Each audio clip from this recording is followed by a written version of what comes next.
I want to share with you some results from a very important series of studies.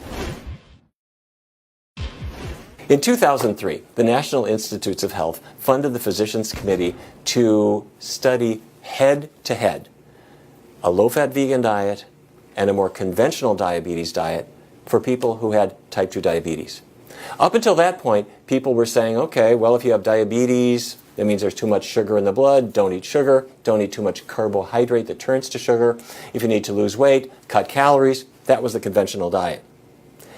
We wanted to see if a completely plant-based diet, a vegan diet, with no limit on calories, no limit on carbohydrates, would be as effective or maybe even more effective than the conventional diet. Well, in 2006, we published the first results, and what we found was astounding. When you looked at people who made no changes in their medications at all, the people who went on the conventional diet, they did well. The measure we use is called A1C. Hemoglobin A1C is a measure of your blood glucose control for about a 3-month period. And for them, it improved by about 0.4 absolute percentage points. That's good. But for the vegan group, it dropped 3 times more, by 1.2 absolute percentage points. That's like a really great pharmaceutical, I have to say. But except instead of being a pharmaceutical, it was all food. So the vegan diet was dramatically effective. The next question was, what happens when people follow it over the long term? So in 2009, in the American Journal of Clinical Nutrition, we published the long-term results, and what we found was that with the conventional diet, people tended to get back to where they started. But with the vegan diet, there was a little bit of give back, but they were still healthier after the follow-up period than they were at the beginning. Dr. Esselstyn is a surgeon, but as he will tell you, he would rather not have to operate on people at all. He'd rather get to the cause of their disease. And so what he tackled was heart disease. He brought in people who had existing heart disease, and I'm not talking about I've got a high cholesterol level, I'm at risk. These were people who had heart disease now. They were at risk of premature death, and many of them were on medications, a list as long as your arm. And what he said is, let's go to the cause. The cause is the cholesterol, the animal fat that's in meat, in dairy products, even fish. He threw those off the plate completely. So this was a completely vegan diet.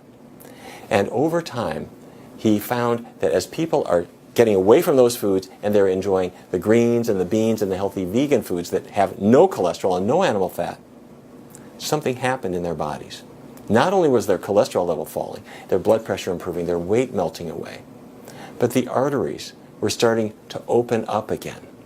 Their chest pain melted away. And instead of being at risk of premature death, they were really living again. And Dr. Esselstyn showed that when people adhere to this program, they become just about bulletproof. So people may need medical treatments of all kinds, but treatment number 1 is a healthy diet. And that's what Dr. Esselstyn proved. I want to share with you the results of a really important research study. It was done by Dr. Dean Ornish. Now, you know Dr. Ornish as the medical genius who showed that you can reverse heart disease through a program of lifestyle changes, including a healthy diet. Well, he then set his sights on prostate cancer. As you know, it's a big killer of men, particularly in their later years. So what Dr. Ornish did was he brought in a group of men, and half of them were in the control group, getting the treatments their doctors recommended. The other half began a completely vegan diet. It's good for your heart. Will it be good for cancer? Now, what he found was that among the people who were in the control group, about 6 of them couldn't wait anymore. They had to go ahead and have treatment before the study was over. I mean, they had to have surgery or they had to have radiation because their cancer was progressing too quickly. But in the vegan group, nobody needed treatment in this year-long study because they were tracking their blood tests. Their PSA, prostate-specific antigen, showed that their cancer wasn't progressing. In fact, for them, their PSA levels actually dropped by about 4% overall over the course of a year. So it looks like a healthy plant-based diet isn't just great for your heart, it's also good for cancer prevention and for cancer survival.